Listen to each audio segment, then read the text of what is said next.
Confidence is sexy, and sexy is confidence. When we own and love every part of ourselves, and we can be wild and outrageous and playful yet fun, that is when you are confident and glowing and everyone is attracted to you. It's when you can smile freely, be yourself, and not worry about anything. I'm Latia, and I have been searching for my calling and trying to figure out, how do I add value to the world? What is my mission? What was I here for? And through finding my perfect client in human form, she let me know that what I could help her with was confidence. And it brings me so much joy to realize how that is the through line of all the things that I do, that confidence in myself, that faith that I am made fearfully and wonderfully, that I am in the perfect place at the perfect time. I can do all things through Christ who strengthens me, through the energy of the divine, through sheer will and determination, especially when I have a mission. So for me, this is absolutely incredible. I have been working in personal development on myself. How do I interact with people? How do I show up powerfully? How do I meet someone random on the street and just start talking to them, and it feels like we've been friends for years and we connect so fluidly and easily? I've been able to wander around streets all over the world in countries from Dominican Republic and France, London, Singapore, Costa Rica. I just love travel and adventure, and I've had faith that God will get me through all of these things. And yet my job has been the final area where also my finances have been two areas within which I haven't found the confidence in God and myself to show up powerfully. And so recently I had a feedback session with my manager, and it was like, I know I'm not doing well. I get that. I can feel it. I know I'm in a space where I am using coping mechanisms and I'm fearful to show up powerfully, and I don't know how to relate to everyone. I feel out of place and awkward instead of feeling as though I'm at ease or confident. It's like I just walk in every day feeling insecure, like I'm on this microscope where it's just like, why are you nitpicking everything that I do? So if I leave my desk, I need to give you a notice. I need to let you know my moves. Like, why are you tracking me and keeping up with every little thing that I do? That's uncomfortable. My mom doesn't even do that. And my mom is very loving. I would call her sheltering. She would be smothering if she could, I think. But I didn't allow it. I was like, no, mom, I don't accept this. This is unacceptable motherly behavior. I love you, and this does not work for me. And so having a manager who's more of a parent than necessarily a manager is weird. It's uncomfortable, and it's new. It's not, it's unbearable a little bit. And I'm grateful that this is a manager who's willing to work with me and is giving me concrete, actionable steps as feedback instead of, wow, Latia, you suck. You're making my life difficult. You're ruining everything. You have a very big negative impact, and we're just going to get rid of you. Because most times it's at work, this would be the time where I'm either fired or rolled off a project or just ready for something new. And just with this space that I have with my amazing coach, now I can see, okay, my coping mechanism has been, this isn't going to work out anyways. Why show up powerfully? Why be bold with my word or my actions? Why should I continue in faith and confidence when it's just not going to work out? So now I am choosing to be confident. I am choosing to give a bold word. I am choosing to be playful and fun and light instead of taking everything so seriously. I would love for this to be the last normal job that I have. I would love to ride this company till the wheels fall off, be committed, engaged, present, and contributing to my customers and our brand and teamwork until we're ready to be acquired, and I'll move on with lots of money, and that would be amazing. And also, I'm building my own business. So this is the perfect opportunity for me to learn from firsthand from our marketing team, our engineering team, our product team. How are they approaching problems? How do they solve issues? What is the funnel and process for which we support our customers and engage with them. What do I like that I would like to amplify in my business? What do I not like that I would not do in my business? So this is my opportunity to learn and be curious and engage in a way that I've never engaged before. I would like to be excellent in all areas of my life. And that doesn't necessarily mean that every area is getting 10 hours of work a day, because I mean, with 3 areas of life, you're at 30 hours. But it does mean that there is a level of attention and noticing and tracking and care in all of the areas that are very important to me, and in the smaller areas that I may not have developed the habits of self-care growing up, and now I have the choice. How would I like to take care of myself?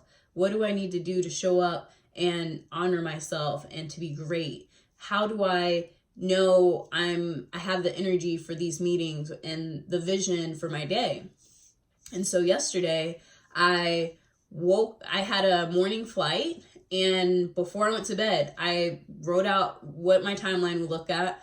I want to arrive an hour before boarding. I have my morning pages in my YouTube video. I have a word count goal for my book. So instead of talking about it, let's be about it. And 2,000 words a day. And it's like, okay, let's go. And not only did I wake up on time, first, as soon as my alarm went off, was up writing in my morning pages. Did a YouTube video, had enough time that I was like, I should be able to upload this and then go to the airport. Uploaded it, took the bus to the airport, got help from the bus driver, made it to the airport, got to my gate and was able to grab some snacks and just relax before we got on. Took a little nap on the airplane, had that like head bob, and was like, oh, okay. Kind of like went to sleep some more. Then I was like, all right, it's time to just whip out the laptop and start writing. Like, we're going to do this. We're going to get started. I'm putting this story together. And it's going to suck because it's a first draft. It's a rough draft. This is just put all the thoughts and ideas on this topic out there and let's see where it takes us. So let's have it be a journey where I'm getting to 100,000 words so that when I edit, I can add stories in and take out and remove and structure it from the chaos that is going to be the clutter of stream of consciousness that comes to me. And that's not bad. It's a starting point. We all start somewhere, and we usually start in a chaotic state. You're a baby, and all of a sudden you go from this comfortable, dark womb to the world. There's lights, there's people, they're hitting you, they're cutting your umbilical cord. You are starting to be this individual, and you're just absorbing everything. You're a sponge, and nothing is clear and nothing makes sense, and it's just molecules and sensations and all of these things.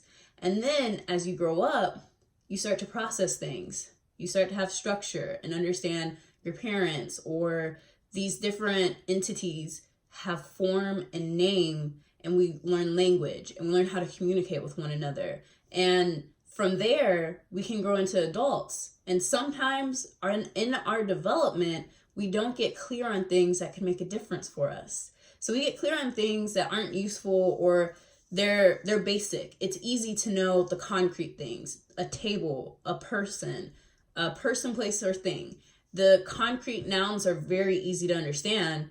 When it comes to abstract concepts like love or trust, faith, these are things that you learn through experience and exposure.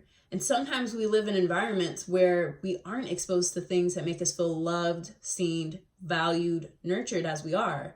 And so it becomes a journey to understand, what is this state of being that I would like to show up as? How do I define confident? Is it, when I feel powerful, I'm in the flow of life, things come easily, I'm in touch with who I am as my core that never changes, I am divinely in tune with the synchronicity that is around me. What does that look like? And it looks different for everyone. For me, when I'm confident is when I'm uncomfortable. I love being a little bit uncomfortable. I love when I can meet new people and be surprised at how great or awful they are. I love it when I get bad feedback and I'm a little bit like, ooh, that doesn't feel good.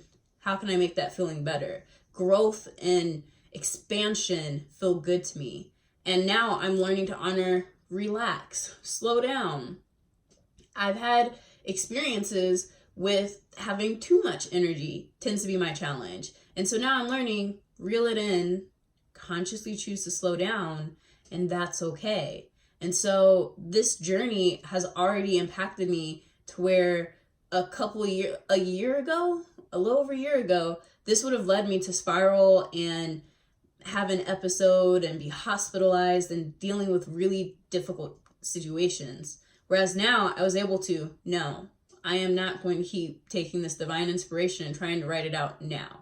I'm going to sleep on it and I will deal with this in the morning because I choose peace and calm over chaotic energy and being frenetic. No more of that. So now I am able to ground myself in a vision for my day, the entire day, or most of the day, and realize and learn from what worked yesterday and what didn't work, and how would I like to amplify that. And so confidence is knowing that you can do it. It's not just like faith, it's not just hope, it's not a wish or a whim. I am confident in myself because I know I can do these things. And for me, it's been more about what is the mission and vision that's going to keep me going when things get tough. Because it's easy to give up if it's not really your passion and your calling, or it doesn't feel quite right. It's just not the time. Just allow it to simmer and soak, and you'll get to the place where you need to be. I've been wanting to be a coach since Life Coach Laura on Bad Girls Club. I loved what she did with them, and I've wanted to do a similar thing ever since. And even since before I met her, like, I knew exploring people's lives and what they're capable of has always been my mission. And now I have a language for it. I have a lot of research that I've done on it. I have ideas about programs I can create, and I have someone specific, a person who not only sees me as, if there were a world of queens, you are the queen among queens, is what she told me. And so I knew she is someone who would be willing to invest in me and bet on me. And now we're about to co-collaborate on creating her coaching program and package, which is mine, but it's in service to her. It's not about me. I have an awesome life, and I'm so happy with where I'm at. And even in my job, if this business were to fail, I actually like my job, and I like that it's a challenge, and I'm growing. It's not the weight that it was a couple of weeks ago. It's gone from being the most difficult area of my life to now, no, I feel powerful. I'm ready to show up as my divine self that I can be in Mama Gina's, in Landmark, in summits, and places where it's safe to do it. And I also do it in the streets. I meet people. I like your hair. You looked cute. I like your face. Your nose is nice. Your eyes are cool. Did you know that you have this amazing energy about you? I do that all the time. So why not bring that to work and realize that people are human? That's my next step. And I'm just so excited and honored that I'm not on this journey alone, and that I am eager to be of service and to create for my friend, for humanity. So I'm going to honor this individual, and from honoring her struggles, I will honor the collective, and it's going to snowball from there. So I remember saying recently, I'm like, possibly 500,000 in a year could be easier than I think. And maybe it'll happen in 6 months. But I definitely am going to get clear on my goals and my intentions. And I will do this with integrity and love, and just seeking to inspire people to realize you are perfect and amazing as you are, where you are. And when you are so grateful to be where you are, then you're empowered to change it.